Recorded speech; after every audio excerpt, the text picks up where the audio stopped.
Hello दोस्तों, आप लोग कैसे हैं। आज हम लोग पढ़ने जा रहे हैं इम्परेटिव सेंटेंस। इम्परेटिव सेंटेंस की पहचान होती है ऐसे वाक्य जिसमें आदेश, उपदेश, प्रार्थना, अनुरोध या सुझाव आदि का भाव होता है, उसे इम्परेटिव सेंटेंस कहते हैं। इम्परेटिव सेंटेंस के अंतर्गत निम्नलिखित विशेषताएं आती हैं। नंबर 1 होता है इम्परेटिव सेंटेंस में कर्ता सदैव यू छिपा होता है। दूसरी विशेषता होती है कि यह वर्ब के फर्स्ट फॉर्म से प्रारंभ होता है। तीसरी विशेषता होती है कि यह ऑलवेज और कभी कभी निगेटिव रहता है, तो नेवर से भी शुरू होता है। इम्परेटिव सेंटेंस में प्लीज भी शब्द आता है जो कृपया से प्रारंभ होता है, और इसके अंतर्गत दोस्तों पॉजिटिव सेंटेंस का 2 रूल होता है। मेन वर्ब का first form plus object plus other word का प्रयोग किया जाता है। दूसरा रूल होता है मेन वर्ब का first form plus direct object plus to या for plus indirect object plus other words.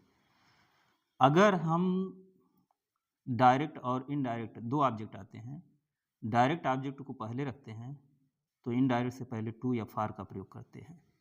उदाहरण के रूप में दोस्तों देखिए, खिड़की बंद करो, इसका ट्रांसलेशन होता है शट द विंडो। इसमें बंद करना वर्ब है और विंडो ऑब्जेक्ट है, तो इस प्रकार वर्ब का फर्स्ट फॉर्म प्लस ऑब्जेक्ट का प्रयोग किया जाएगा, तो इसका ट्रांसलेशन होगा शट द विंडो।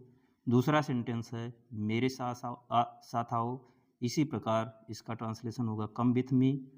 और अपना काम स्वयं करो, इसमें भी वर्ब जो है करना होता है और अपना कार्य जो है ऑब्जेक्ट है, तो do your work your self होगा। अगला है अपने पिता को एक पत्र लिखो। इसके अंतर्गत इसमें 2 ऑब्जेक्ट आए हैं और दोनों ऑब्जेक्ट होने के कारण इसके अंतर्गत होगा इसका translation write a letter to your father. Father indirect object है, इसलिए इससे पूर्व टू का प्रयोग हुआ है। पांचवा सेंटेंस है दोस्तों कि मेरे लिए एक कप चाय लाओ, तो bring a cup of T for me. अब दोस्तों हम देखते हैं निगेटिव सेंटेंस क्या होता है। निगेटिव सेंटेंस के अंतर्गत यह सदैव डोंट से प्रारंभ होता है, क्योंकि इसमें कर्ता सदैव यू छिपा होता है, और वाक्य में कभी कभी नेवर का भी प्रयोग करते हैं जब वाक्य में कभी नहीं शब्द आता है। तो ये दोनों नियम होते हैं निगेटिव सेंटेंस के। अब आइए इसके अंतर्गत हम उदाहरण को लेते हैं। उदाहरण में है इधर उधर मत देखो, तो मत देखो तो इसका होगा डोंट सी या लुक हेयर एंड देयर, यह एडवर्ब है। अब कक्षा में बातचीत मत करो, अगला सेंटेंस है, तो don't talk in the class, इसका ट्रांसलेशन होगा। अब आइए दोस्तों देखते हैं कि जब वाक्य में कभी नहीं शब्द आता है तो इसका ट्रांसलेशन होता है कि नेवर टेल ए लाई। अगर वाक्य है कभी झूठ मत बोलो, तो इसका ट्रांसलेशन होगा नेवर टेल ए लाई।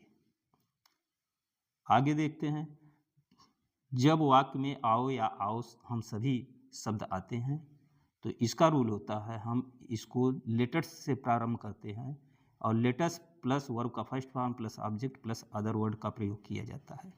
इसके अंतर्गत आने वाले एग्जाम्पल में हम देखेंगे कि आओ हम सभी बाजार चले, तो इसका ट्रांसलेशन होगा let us go to market. जब वाक्य में कृपया शब्द आता है तो कृपया शब्द आने वाले वाक्यों का रूल होता है प्लीज या काइंडली प्लस मेन वर्ब का first form plus object plus other word, ये वो रूल होते हैं कृपया वाले वाक्य के। और अगर निगेटिव वाक्य होता है तो इसमें डोंट का प्रयोग किया जाता है, प्लीज या काइंडली प्लस डोंट का प्रयोग करेंगे प्लस वर्ब का फर्स्ट फॉर्म लगाएंगे प्लस ऑब्जेक्ट होगा प्लस अदर वर्ड का प्रयोग करते हैं। आइए हम उदाहरण के माध्यम से इसे जानते हैं। जैसे कृपया मुझे अपना नाम बताइए, यह वाक्य आपका रहा है। तो इसका ट्रांसलेशन होगा, सर्वप्रथम प्लीज रखेंगे, उसके बाद ऑब्जेक्ट वर्ब का फर्स्ट फॉर्म रखेंगे, प्लस ऑब्जेक्ट रखेंगे, प्लस दूसरा ऑब्जेक्ट आता है तो दूसरा ऑब्जेक्ट रखेंगे, प्लस ETC रखेंगे या अदर वर्ड रखते हैं। तो इसका ट्रांसलेशन होगा please tell me your name, यह हो गया। अगला सेंटेंस देखते हैं हम, कृपया मुझे 50 रुपये उधार दो। तो इसका होगा प्लीज लेंड मी 50 रुपीज। आगे अब देखते हैं दोस्तों, जैसे एक और उदाहरण लेते हैं, कृपया उस लड़के को मत बुलाओ। तो please don't call that boy, यह है उस लड़के को मत बुलाओ, डोंट पहले रखेंगे, उसके पहले कृपया आया है तो प्लीज रखेंगे, तो please don't call that boy. इस प्रकार वाक्य को समझते हैं। जब वाक्य में ने के बाद दो शब्द आते हैं, जब वाक्य में क्रिया के अंत में ने के बाद दो शब्द आते हैं तो उसे दोस्तों हम लेट से बनाते हैं। इसका रूल होता है लेट रखेंगे, प्लस इनडायरेक्ट ऑब्जेक्ट पहले रखते हैं, प्लस मेन वर्ब का फर्स्ट फॉर्म रखेंगे, प्लस डायरेक्ट ऑब्जेक्ट रखेंगे, प्लस अदर वर्ड्स रखते हैं और अंत में फुल स्टॉप लगाते हैं।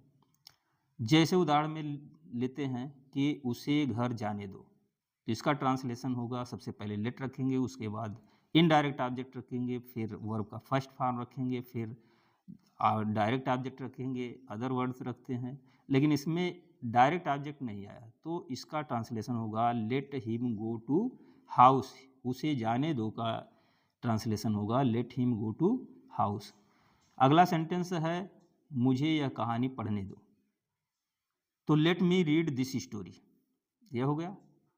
अगला है उसे अब उसे मत जाने दो, यह है अब आया है, अब एडवर्ब है, इसे लास्ट में रखेंगे या सर्वप्रथम भी रख सकते हैं, तो जैसा आप चाहें। उसे अब मत जाने दो तो सबसे पहले रखेंगे डोंट, फिर रखेंगे लेट, फिर इनडायरेक्ट ऑब्जेक्ट प्लस वर्ब का first form plus direct object plus object, direct object plus other words, यह होते हैं। इसका ट्रांसलेशन होगा don't let him go now, यह हो गया दोस्तों। अब यह पूरा इम्परेटिव सेंटेंस हम एक ही वीडियो में समाप्त किए। Thanks for watching. अगर आपको वीडियो पसंद आए तो लाइक करिए, सब्सक्राइब करिए, शेयर करिए। Thanks for watching now.